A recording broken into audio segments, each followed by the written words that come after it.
Hey everyone, this is Dawn over at Dawn's Addiction, dawnsaddiction.blogspot.com. I wanted to go through and show you guys how I make my Cricut mats re-sticky after they've lost a lot of the tack that they came with.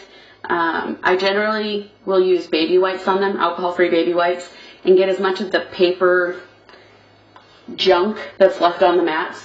It keeps them fairly sticky, but after a while they get to the point where they are really not sticky at all. So the first step to getting your Cricut mat totally clean in our house is taking a baby wipe.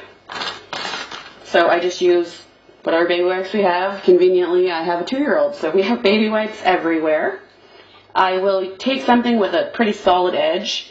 My Cricut spatula works great. Put it on there and just go ahead and scrape off as much as I can. This mat I've already went ahead and scraped. It's a long process. Decided I wouldn't waste your time on that. But I get as much of the gunk off of the mat as I can to the point where it's smooth and it has pretty much no tack to it anymore. On some of the mats, they'll have so much of the paper residue left on the mat that you'll have to use some Goo Gone. So I'll spray the Goo Gone on the mat, let it sit about 5 minutes, and then do the same process with either the spatula and a baby wipe, or a lot of times a wood ruler with just a metal straight edge to it will work really well to just scrape it off, and it comes off in a pretty good layer. You only have to go over it a few times that way, and then it comes pretty clean. So after that, I let it dry. So it's totally dry to the touch. There's no stickiness on it at all. And then generally, in order to get that way, I'll wipe it down with just an old washcloth or whatnot, something that I don't mind getting the residue on it from the Goo Gone. A lot of times the goo off of the mats and the Goo Gone doesn't want to come out of the washcloth, so make sure it's not something that you're going to want to put in your bathroom or hang up for guests. We use Zig 2-way glue. It is the large tip. I got mine at my local scrapbooking store. It's Lila's Scrapbooking in Everett. They also have a blog. It's lilascrapbooking.blogspot.com. Lila's filled with knowledge. Go see her. So basically we're going to start. You're going to have to, if it's brand new, the tip will be white and it will be dry. You'll need to tap it down a few times to get the glue on the applicator tip.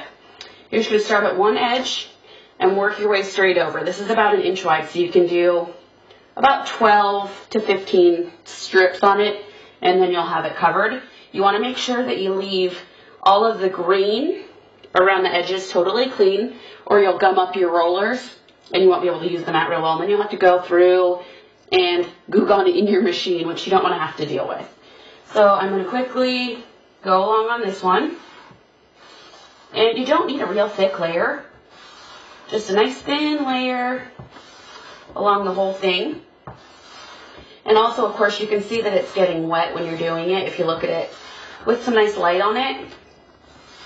And you can see if you missed any spots.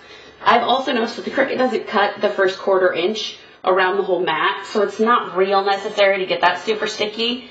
I generally line up my paper a little bit off the side anyways, unless it's a 12 by 12 and I don't have a choice. So I'll put that on, get a good layer, generally go the other direction again. Make sure I just get a nice layer on there. And then once I'm done with that, I'm going to let it dry overnight. That way, the Zig glue gets totally tacky and you don't get any extra paper residue on there. So as you can see, done with that. On the mat, I'm not sure how well you can see it with the camera, but you'll see that we get some puddles. A baby wipe does a great job. I just go along the edges and wipe to make sure that it's not going to gum up my rollers. No matter how great you are at it, I almost always get a little bit of the glue. With the big puddles, I'll just kind of smush it around because I don't want any big puddles on it. The spatula will do a great job of making it a little more even than my fingers.